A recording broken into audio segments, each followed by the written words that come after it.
Stepping onto a flight with Air Koryo feels like traveling back in time.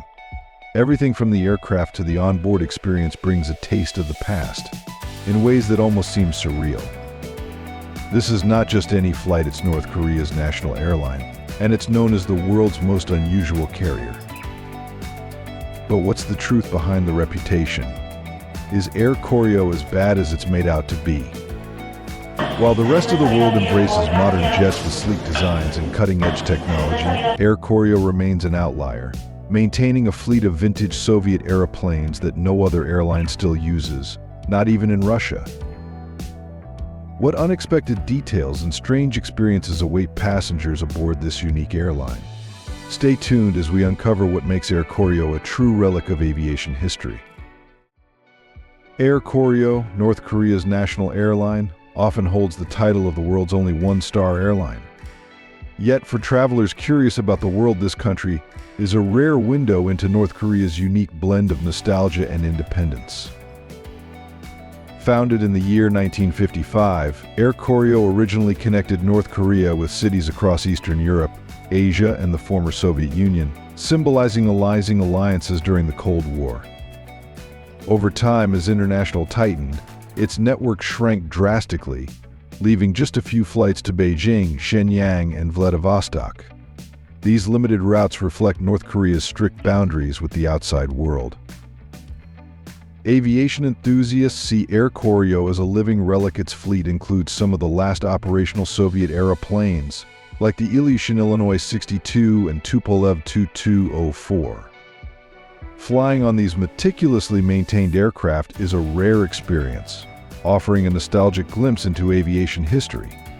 One aviation fan called it a dream for anyone feared of Soviet-era fleets. Air Koryo's outdated fleet and low rating stem from restrictions that prevent it from acquiring new Western-made aircraft. Forced to rely on Soviet-era planes, the airline embodies North Korea's self-reliance, a symbol of resilience operating outside global norms. Every flight isn't just transportation, it's a journey into the political heartbeat of North Korea, where each takeoff reflects the country's enduring independence. If you had the chance to experience a flight on one of Air Koryo's Soviet-era planes, would you take it? What would you be most curious to see or learn about North Korea during the journey? Let us know in the comments below. There are only two ways into North Korea, from China or Russia, by train or plane. My first trip was from Beijing on an Air Koryo Ilyushin Illinois 62, a Soviet-era aircraft with a vintage charm all its own. Here's the catch: you won't find Air Koryo tickets online. Instead, you'll need to sign up for an organized tour where your travel and visa are handled together. The visa is a distinctive little document, a blue tourist card. Intriguingly, this card doesn't leave a trace in your passport, no stamp, no mark, almost as if you'd never entered. As I boarded, I found myself in the last row by the window, seated next to two North Korean passengers. When the engines roared to life after pushback, I could feel the power and age of the aircraft. It wasn't just loud, it was a visceral, throbbing noise that filled the cabin. The flight from Beijing was about 90 minutes. We flew northeast, crossing the Yalu River, marking the boundary between China and North Korea.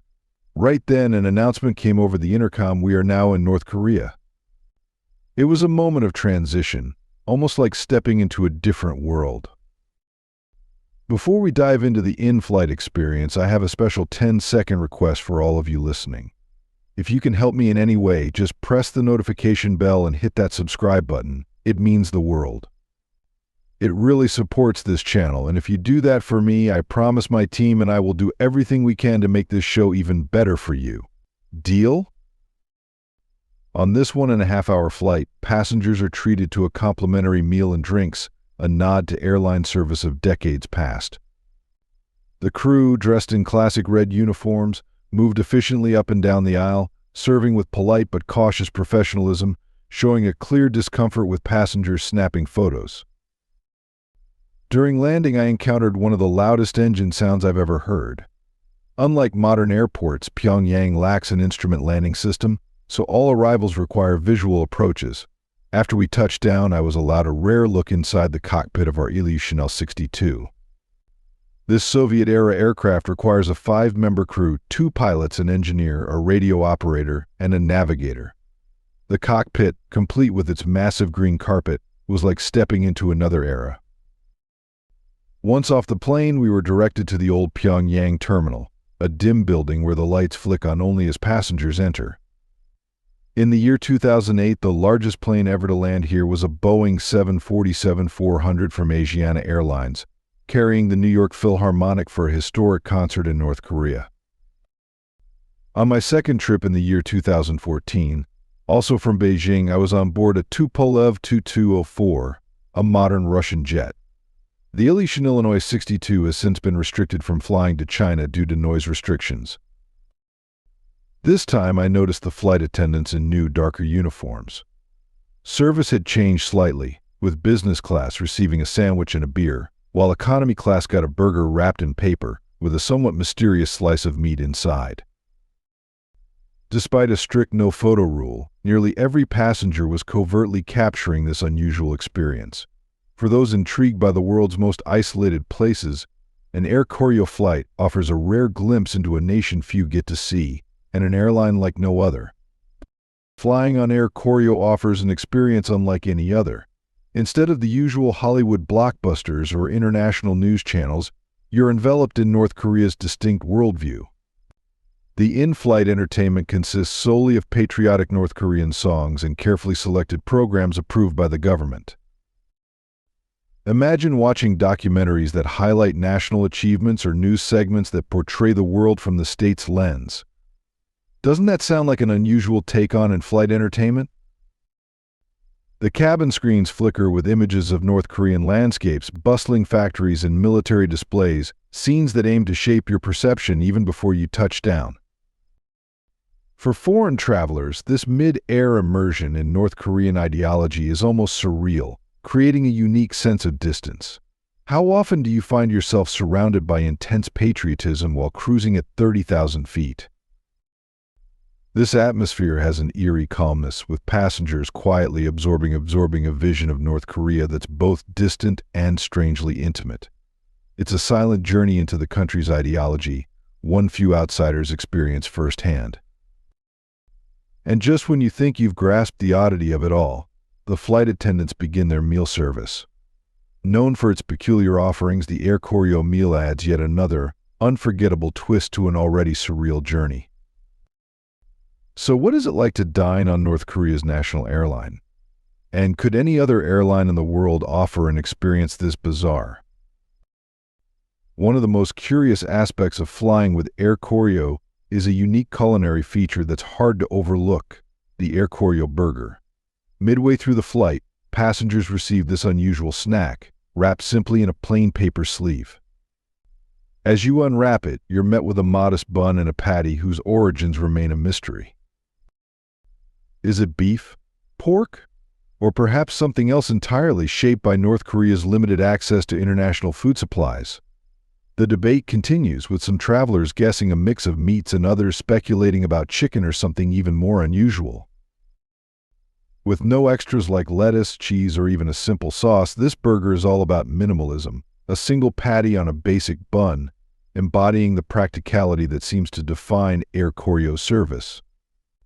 It's a modest bite, yet to many, it offers a fascinating glimpse into North Korean culture, where even the simplest in-flight meal can feel like a window into the country's everyday life. But the Air Koryo burger is just the beginning. What other surprises await passengers on board? If the food raises these many questions, just wait until you hear about the first impressions of North Korea. As the plane touches down at Pyongyang Sunan International Airport, an uncanny sense of stillness begins to settle in. Stepping into the terminal, it feels as though you've entered a world frozen in time. The terminal is dim, almost silent, and filled with an atmosphere that's as eerie as it is oddly serene. Lights flicker on only as passengers disembark, a subtle reminder of North Korea's careful control over energy use and resources. The airport itself is a peculiar mix of old and new. Some areas have a polished, modern look, while others feel like echoes of a bygone era, reflecting North Korea's past alliances and its ongoing isolation. The arrival process has an almost choreographed rhythm. Officials in tailored uniforms guide every step, enforcing a silence that's as precise as it is unsettling. There's no mistaking it. Each visitor's arrival is monitored closely, adding to the sense of being constantly observed as you navigate this unfamiliar space. For most, this first encounter with North Korean soil brings a blend of curiosity and caution. The quiet, controlled atmosphere is a distinctive welcome, foreshadowing the tightly regulated experience that lies ahead. Every detail, from the lights that come on only as you pass, hints at a world where even the smallest moments are purposefully orchestrated. What other surprises does this controlled environment have in store? Stay tuned. After passing through immigration and customs, we were required to hand over our mobile phones. They'd be safely returned on our departure day from North Korea. Our guides, two young ladies from the Korea International Travel Company, were already waiting for us. This agency, a government-run department, manages nearly all foreign visits to North Korea. And these guides weren't just translators, they were some of the most well-educated, fluent English speakers in the country, representatives of the elite tasked with both hosting and monitoring guests. By choosing an aviation tour, we had the rare privilege of exploring parts of North Korea far beyond the usual confines of Pyongyang and the Demilitarized Zone, or DMZ. Our itinerary allowed us to fly across the country, starting with a unique experience aboard a 1960s Ilyushin Il-18, an aircraft with 4 roaring propellers that took us from Pyongyang to Samjian, a northern town near the Chinese border. This wasn't just any flight. The aircraft has been meticulously preserved, with interior upgrades that show just how much care has gone into maintaining these old models. The engine's powerful hum gave a sense of the history in the air, adding to the surreal nature of our journey. Once we arrived, we had the chance to climb Mount Paektu, a mountain revered by Koreans and steeped in lore, including claims that a former leader was born there. Our journey didn't stop there. We also boarded Air Koryo's newest edition, an Antonov An-148, the first aircraft they'd received new since the mid-1980s. Imagine that, nearly 40 years since their last delivery. This short sightseeing flight from Pyongyang lasted 40 minutes, and let's just say we touched down with a very hard landing. Throughout the tour, we flew on several other aircraft, including the Ilyushin Il-76, Tu-134, Tu-154, and Antonov An-24. Each flight was a journey back in time. Although there's little information on the status of these planes today, I wouldn't be surprised if Air Koryo is still working hard to keep them operational, flying domestically just often enough to maintain airworthiness. After hearing about these extraordinary flights across North Korea, which aircraft would you choose to experience if you could pick just one? And why? Let us know in the comments below. Traveling through North Korea offers a rare look into a society defined by its stark contrasts. In a country with limited resources, daily conveniences are shaped by the ongoing power shortages that affect everything from lighting in city streets to the reliability of transportation. Take, for instance, a visit to Mount Paektu, one of Korea's most revered sites. The plan was to take a cable car to the top, but the power supply fell short, leaving the lift inoperable. Instead, we made the climb on foot, a journey that highlighted the physical resilience North Koreans have owned in their day-to-day lives. Yet these experiences aren't exclusive to tourists. They reflect the broader reality across North Korea, where infrastructure is often outdated and amenities can be sporadic at best. Streetlights may go dark in the evening, and even entire regions can face blackouts during high-demand hours. But what might surprise you is the incredible adaptability of the locals. Rather than viewing these challenges as obstacles, North Koreans navigate them with a resilience that is deeply woven into their way of life. For travelers, these logistical hurdles are more than inconveniences. They're insights into a society where resourcefulness isn't just a choice, it's a way of life. Witnessing these adaptations up close offers a perspective rarely seen from the outside, inviting visitors to understand the daily realities that shape life in this nation. During the pandemic, Air Koryo, North Korea's national airline, grounded its international operations for nearly 3 years as the nation imposed one of the world's strictest lockdowns. Only in late the year 2023 did flights resume, first to Beijing, then to Shenyang in China, and Vladivostok in Russia. With only 3 active aircraft, a pair of Russian-built Tupolev Tu-204s, and a Ukrainian-made Antonov and 148, Air Koryo's fleet is a shadow of its former self. What happened to the rest of their planes? There's a lineup of Soviet-era aircraft that may still be hidden within North Korea, like the Aviation Adventures 62, Tupolev Tu-154, Tu-134, and Antonov models in 24 and in 28. Are these planes simply gathering dust, or could they still be taking secret flights across North Korean skies? Could they be maintained in readiness for some unknown purpose, even flying brief domestic routes just to keep their engines running? With Air Koryo, every question seems to reveal yet another layer. Could this be the world's most enigmatic airline?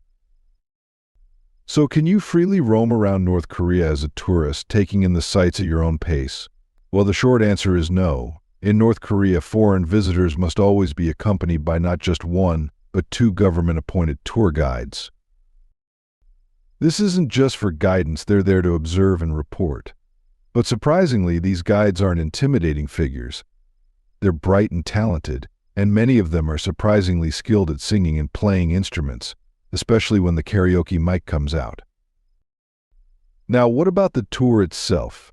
Every stop is planned and controlled, with each visitor following a strict itinerary. Many locations you visit pay homage to the country's leadership, including required visits to statues where visitors are expected to bow in respect. Those who skip these formalities are likely to draw unwanted attention from their guides, who are always vigilant.